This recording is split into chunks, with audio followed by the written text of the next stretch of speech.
Talk, talk, talk, talk, talk, talk, talk, talk, talk, talk, talk, talk, talk, talk. Art of the Zodiac presents Talk, talk, talk, talk, talk, talk.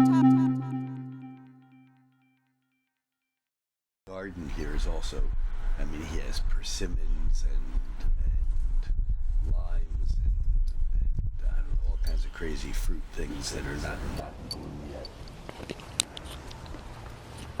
Amazing. Okay, so we are officially recording.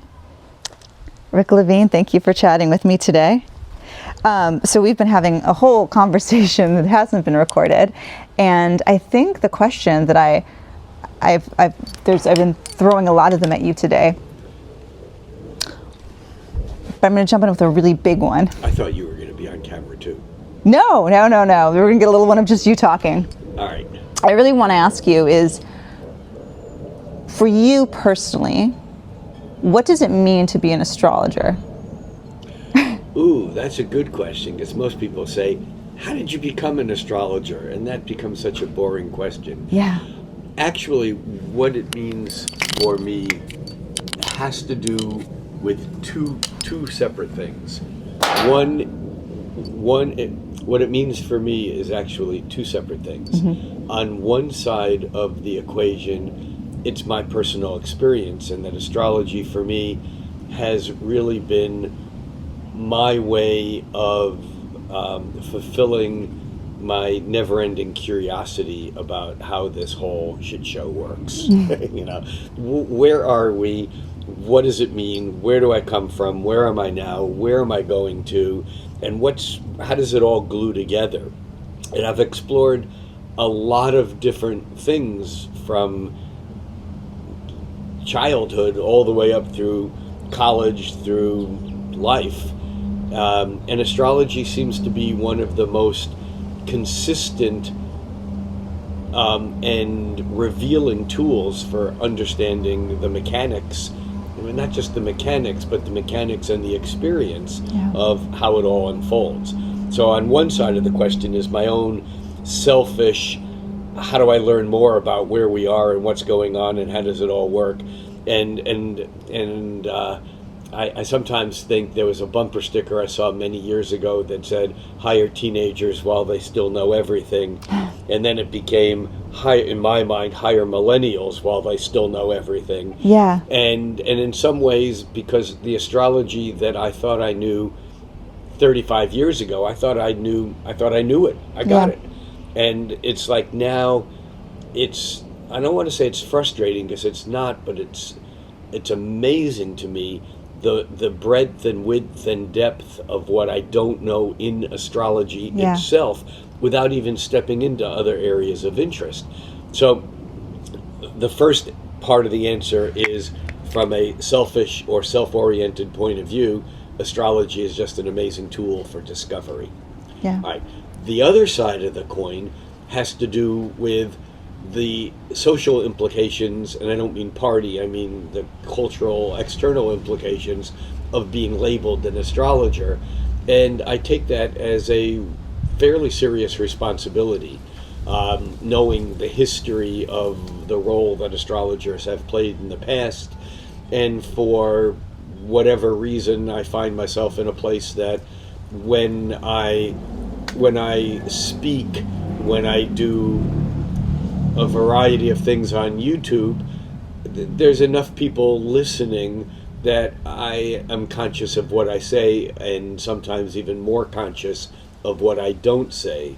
And so from that standpoint, what it means for me to be an astrologer is I am often reminded of something that Zip Dobbins, who is a psychological astrologer, published a number of books and had a school here in Los Angeles. We're recording this in LA. And she used to say that when an astrologer speaks, the client does not hear the astrologer speaking. The client hears the cosmos speaking. Mm. And it's something that I ingrain over and over and over again in my students, my apprentices, because it's so easy to just say something and not realize the power and the impact of what you say. And so from that standpoint, being an astrologer to me really means, how do I step off my fairly well-developed ego Yeah.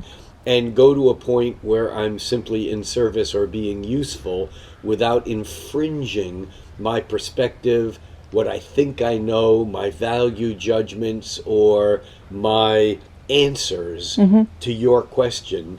Because part of the problem of my answering your question is that I'm a really good answerer. And why that becomes a problem is that if I answer your question, it stops your questioning process.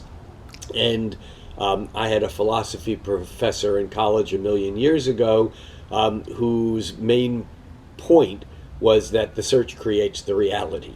Yeah. When we stop asking questions, and we all have friends that we've lost to Shoshurin Buddhism, Nam Myoho Renge Kyo, or to Dianetics, or to Scientology, or to Jesus, or to quantum physics. And because when we get the answer, we become a bore and we don't create any newness in our life. We become stuck where we are. And so from that standpoint, my role as an astrologer is to do the best that I can to share information without necessarily stopping anyone's questioning process. To bring that into play, are there examples of how maybe a really poignant astrology reading that perhaps someone else has given you, or even you just looking at your own chart have observed, lived through, ways that astrology has helped to change your life? Well, yes. I mean, the Buddhists would teach us, if we were willing to learn, that the only thing we can change is our awareness. Yeah. We cannot change the future. We can only change our present moment perspective. And actually, the most effective way of doing that is by retelling our past, our history. And in doing that, we alter what our current limitations are in thinking, because our choices are always made by what some people call our worldview. If it's not in my worldview, I don't have a choice of doing it. Yeah. And so this is why we do therapy. We go to therapy. People go to therapy to make their current life better, but they do that by basically retelling their past history and looking at where they've gotten it wrong, or look at where they're tied in cyclical, repetitive, neurotic traps, so that they don't have to repeat these patterns invisibly, because ultimately we live life like water going to the sea. It runs downhill and it'll get there.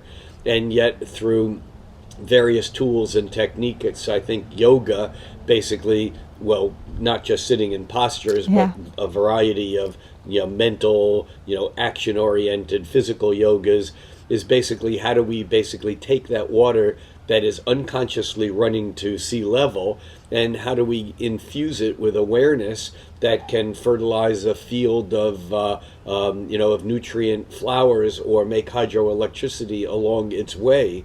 And so for me, astrology, the way in which it's changed my life has been helping me, and I would say others who I've come in contact with, by helping make that which was invisible visible.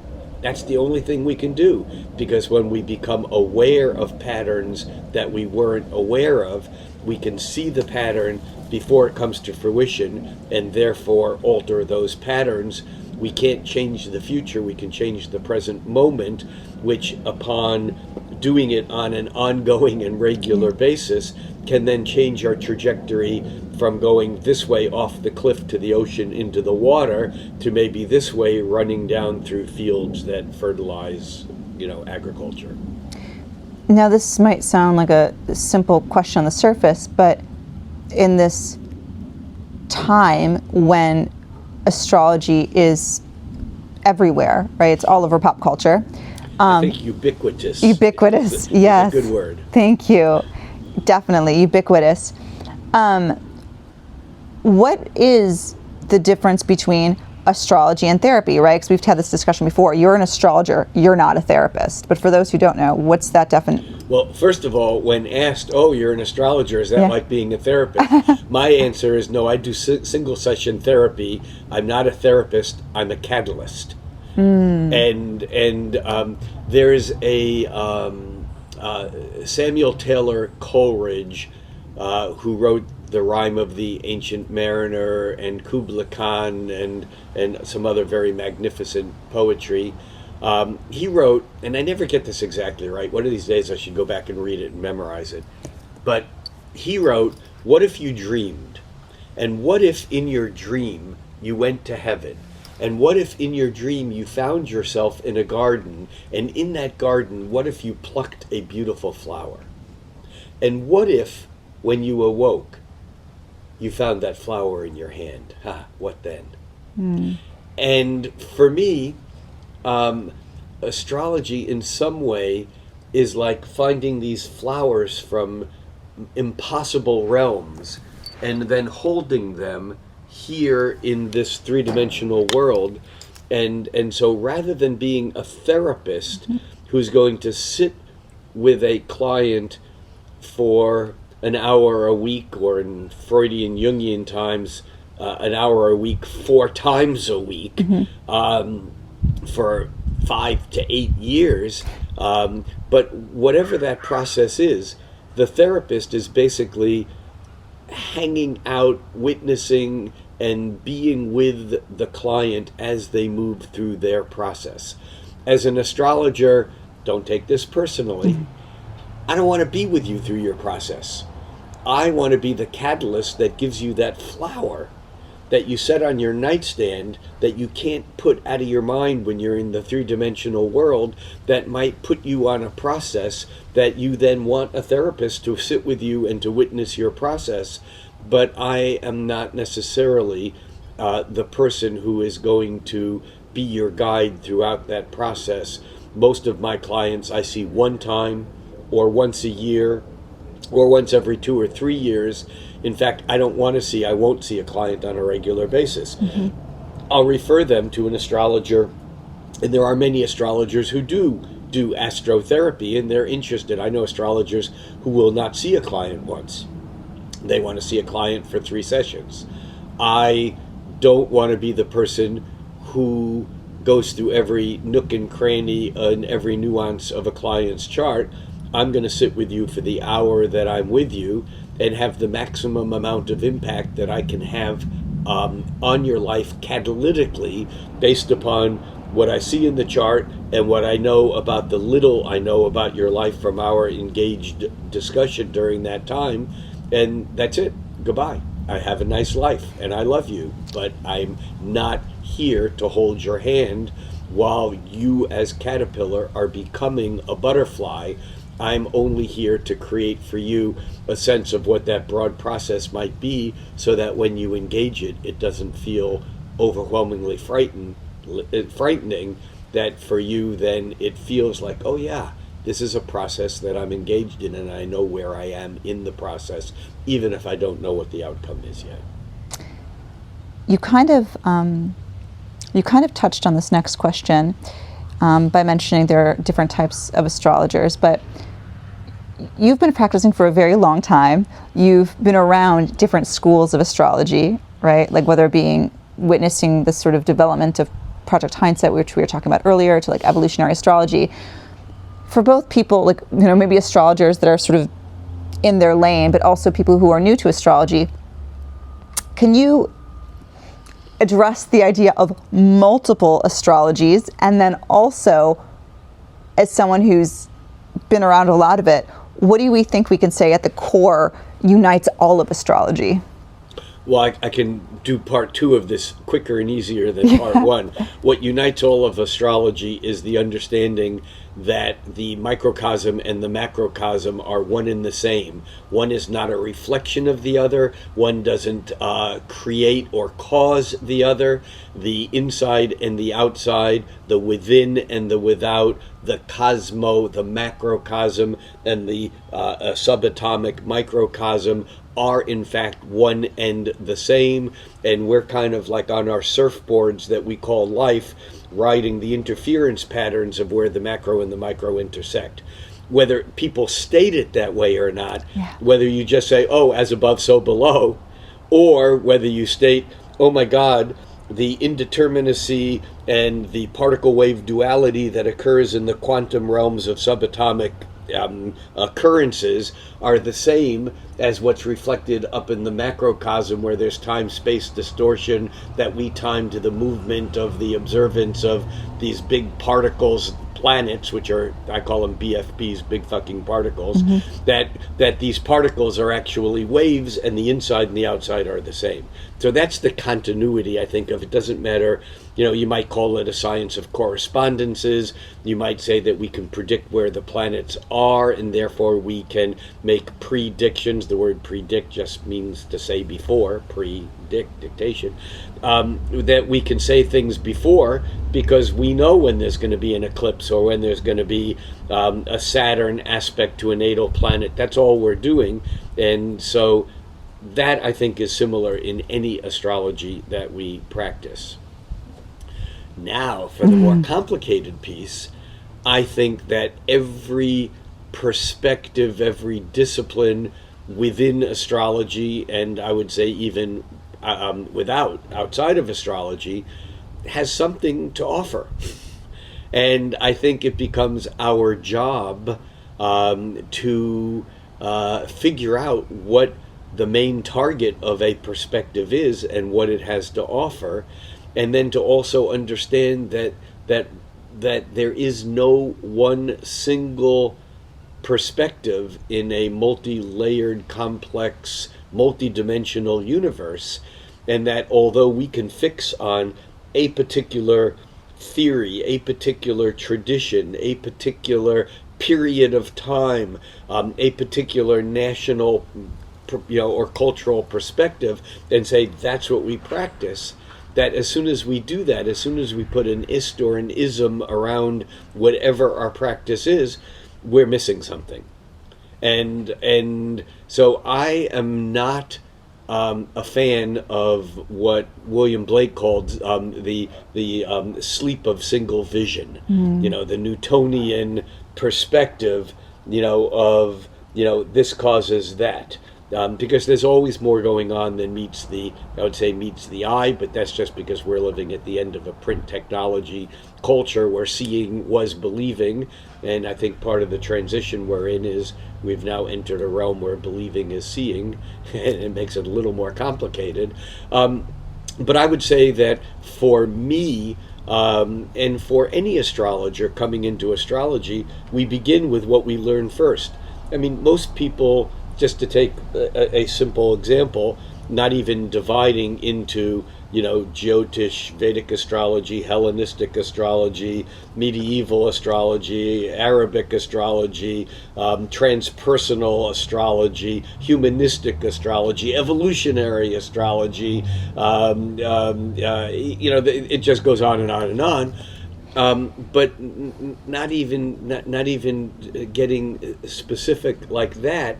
We can just look at a question of like, how do you manage houses in your astrology practice?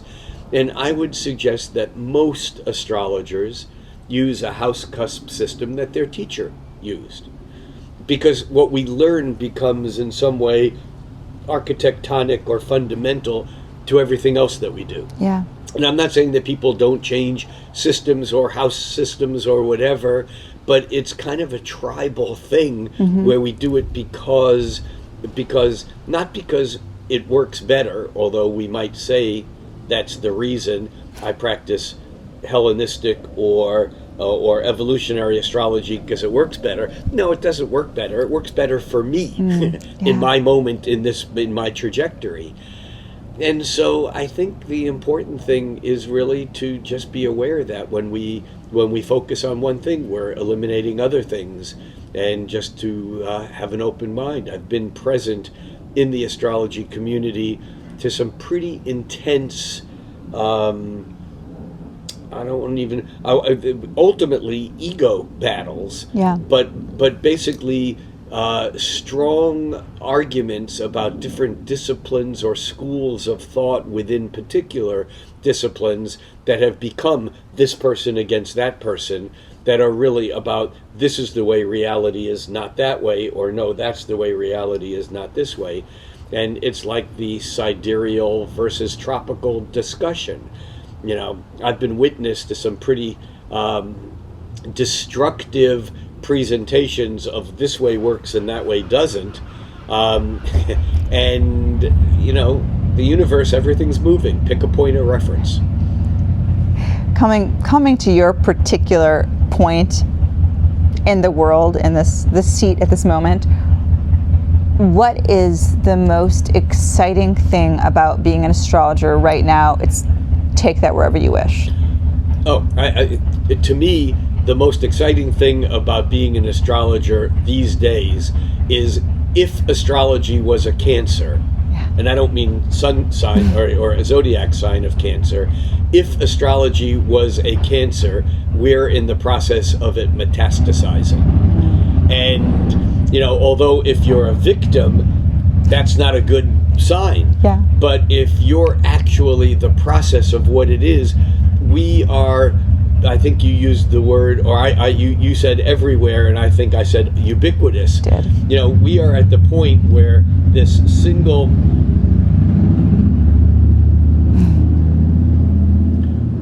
we are at the point of this single thing called astrology, of it being smacked by a hammer and having it splatter everywhere.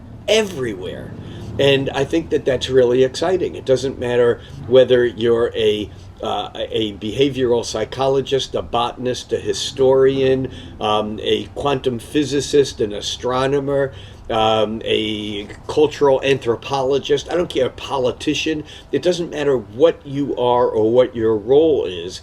Astrology has, at this moment in time, something to offer to widen and deepen and give more awareness to the perspective that you bring to whatever it is that you do, which then offers a wider sense of choices that allows you to take more control of your trajectory. So I think it's an incredibly exciting time. I mean, in particular, I've always been fascinated. I mean, for me, a driving question that got me interested in astrology back from my undergraduate psychology studies and my explorations into other realms of consciousness through meditation, yoga, plant medicine, LSD, entheogenic, psychedelics, whatever you want to call it. The thing that's always driven me is this question: how does meta become physical? In other words, it's really, how does metaphysical become physical? Yeah. How is it that you have a life, and your life consists of your history, your style, the clothing you wear, the people in your life, the books on your shelf, the family dynamics, the cultural interface, the complexity. We could use the word constellation. Your constellation. How does that magnify, grow, develop, almost like a sugar or copper sulfate crystal is nothing, and out of a seemingly solution of nothing, obviously it's a solution of supersaturated solids that we can't see, but how does that crystallize into a particular shape that we call Vivi, or we call Rick, or we call, you know, Donald Trump, or whatever? Yeah. How does nothing or nothingness manifest into this apparent physicality? That's the thing that drives me, and one of the things that has certainly, you know, changed my perspective about all of that is the concepts of quantum physics and the geometry of people like Buckminster Fuller, who actually have delved into the realms of describing how does metaphysical become physical. Where does this show come from? Because that's the show that on the mesocosm, microcosm, ultra tiny, macrocosm, ultra large, here on the mesocosm, where we're surfing that wave of the illusion of the three-dimensional world, how does that fit into those things? And so astrology for me at this day and age is really excitement because of what we're learning as we push both into further understandings of the subatomic microcosmic realms and the ultra galactic, cosmic realms that go back into, infinite time and space at the macrocosm, and also microscopically infinite time and space, at what we call the speed of light and things of that sort. So it's that mesh, and it's an exciting time because there's so much information available. I mean, I sometimes think that I have to be immortal in this moment because there's too much for me to learn before I go, and I think that there was a time when by our mid-20s or 30s, we could have pretty much read everything that was important. There may have been little things that we still learned and maybe things from experience, but now every day, every week, every month, and certainly now as we're coming to a point where all the outer planets are changing signs and where we have this, once every 14-year Jupiter-Uranus conjunction, who knows what's around the next bend and, what's going to happen as, the initials ET and AI basically infuse into our world. It's an exciting time to be an astrologer. Final question. This one's very short. Yes. The answer is yes. Yes. I'm sorry. Go ahead. No. I was like, wait, can this be a yes question? Think about that. You are known for wearing cosmic shirts. Do you remember your first one, and how did it come about? Oh, yeah, sure.